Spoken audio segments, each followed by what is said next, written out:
Hey everyone, it's Ben Hardy here, and in today's video, we're going to be talking about the all-new 2024 Toyota Camry. Before we get into this video, though, as always, if you're going to save time and money the next time you purchase a car, link to my car buying guide in the description down below. Let's get into it. First off, we have to talk about model years. So the new Camry will most likely be a 2024 model year, but there is a chance that it could get delayed until 2025 as a model year. So if it ends up being a 2024 model year, that means we will get the official announcement sometime in 2023. Orders will be taken up in 23, and there might be a few customer deliveries in 23, which would be really exciting. But if things get pushed off, just extend that out a year and, well, same story. Now, moving from that to the car itself, first off with exterior styling, and you guys can see the photos in the video, it's going to look really cool, and the Camry is in desperate need of an exterior update because the current Camry, the 2023 Camry, looks okay, but yeah, it really does not look great. And the thing that's weird about Toyota is their trucks and SUVs seem to age really well. I mean, like, look at the 4Runner, for example. That thing's ancient, but it still looks really cool. The Camry, however, right, is a lot more modern compared to the 4Runner, but it doesn't look all that stylish. And so, yeah, it's good that they're changing the exterior styling. And with the renders that people have been putting out, I'm pretty excited. I think that it's going to end up looking like a pretty cool commuter car.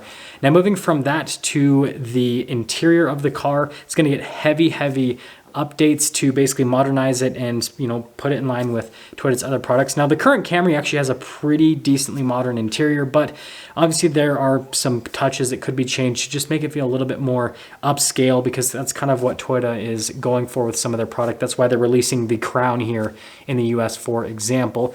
Now, there have been some rumors that Toyota might take some of the stuff from the GR Corolla and throw it at the Camry in terms of the interior bits to just make the Camry feel a little bit sportier, because Toyota is trying to go after a slightly younger audience with the Camry. They're like, you know what?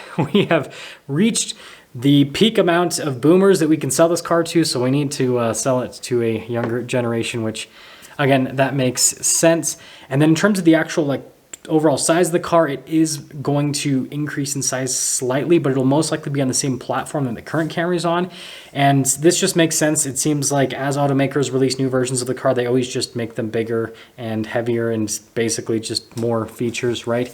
And so this will make it so the Camry will ride even better than it does now, but obviously it will most likely weigh more than the Camry that we have today. Now, the big news is going to be with the powertrains. So it sounds like Toyota is still going to keep the base 2.5 liter four-cylinder as a powertrain within the Camry, and we will most likely still get an all-wheel drive model with that base four-cylinder.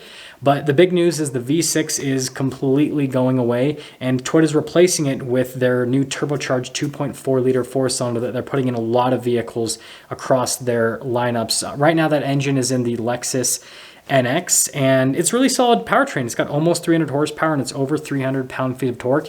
And so you compare that to the Camry V6 and it's right in line. And the thing that's really cool about that powertrain is at higher elevation, because it's turbocharged, you're not going to have as much of a loss of power as what you have with the naturally aspirated V6. I'm sure a lot of people will be sad to see the V6 go, but this powertrain ultimately will give the Camry slightly better fuel economy and better performance as well. And there have been some talks of Toyota potentially putting, an all-wheel drive option with this powertrain. So we finally have like a powerful Camry with all-wheel drive, because right now you cannot get a powerful Camry with all-wheel drive. You can only get the base four-cylinder with all-wheel drive, which is kind of disappointing, especially when you compare it to vehicles from like Subaru and Mazda, for example. Now, there is also most likely going to be a plug-in hybrid added to the lineup. Toyota wants every single one of their vehicles to have some sort of electrification over the next few years. And so the talks have been that Toyota is going to throw in the powertrain from the RAV4 Prime into the Camry. So again, plug-in hybrid. And that would be pretty solid for the Camry, because it would have right around 300 horsepower and it would make it so that it would get really good fuel economy. And then you'd have the benefit of being able to drive on full electric range and charge it up and, not use any gas. And so with the powertrains with the new Camry, it's actually looking to be pretty exciting. And other stuff from that, there's going to be some minor tweaks to some of the packages in terms of standard features that they have. The normal stuff when they fully redesign a vehicle. But it also does sound like Toyota might be kind of like condensing things with the Camry, because right now there's like a bunch of different packages that you can get on the Camry, and so they might be getting rid of a few of the packages to kind of make it so the lineup's a little bit tidier, and that makes sense with all of the supply issues and everything we've been having. It makes more sense to just build, you know, less different, you know, trim levels on a vehicle. And then the last bit of news is that we might get some sort of like GR Camry. So again, we have the GR Corolla that will be here in the US very soon in terms of, you know, people actually being able to take delivery of them. And Toyota sees how successful that is, and Toyota is all about taking successful things and tweaking them a little bit and throwing them at other cars. And so, yeah, we might get a GR Camry. Now, I wouldn't expect it to be a hatchback like the Corolla. I would expect it to be something more similar to like the TRD package that we had with the generation of Camry that we have right now, where it's basically just a body kit, maybe an exhaust as well. And, you know, perhaps that's how you'll get the turbocharged powertrain with all-wheel drives. It'll be in this, you know, GR Camry, but at this point it's too soon to tell really what's going to happen with that. Now, to sum things up with this video and give my overall thoughts on this new Camry, I'm actually really excited for this car to come out, because I think it's just something that needs to happen. Because although the Camry has been updated quite a bit since they released this generation, you know, it has, again, you know, an all-wheel drive variant now. You've got the 8-speed automatic, and it has, you know, a bunch of interior upgrades that you couldn't get before. But at the same time, I guess it's just like the looks that really kill it for me with the current version of the Camry. And so, yeah, as long as they make this new Camry look good, I'm going to be all about it, because, you know, ultimately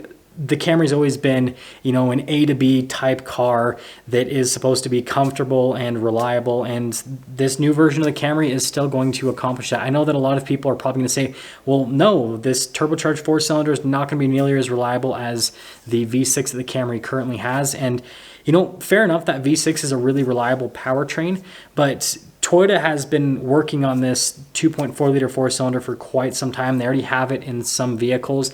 And so they're going to make sure this powertrain is going to be really reliable, because they're not just going to use it in the Camry, right? We already have it in the NX. This is the powertrain that will most likely be used in the new 4Runner and the Tacoma, which those vehicles, reliability is extremely important. And so, yeah, I'm not too concerned about the reliability of the powertrain.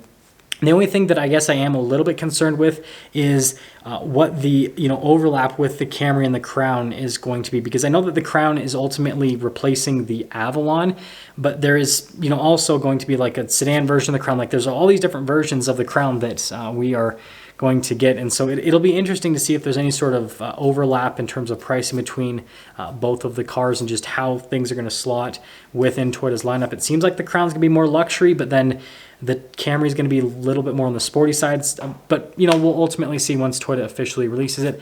I want you guys to let me know what you think about this new Camry, what you'd like to see out of this new Camry as well when it comes to powertrain, driveline, interior, all that. As for me, I think that as long as Toyota, you know, puts all-wheel drive with a more premium powertrain within the Camry, I think that it'll make it so the car will be a lot more successful, because, you know, like I live in Utah and it's snowy for half the year, and so that would make it so that car would be a lot more appealing to people that live here in Utah and other places around the country where it snows. And, you know, you don't necessarily have to have all-wheel drive, but it's something that, you know, people like mentally think they have to have. And so, yeah, that'll sum things up. We'll see you.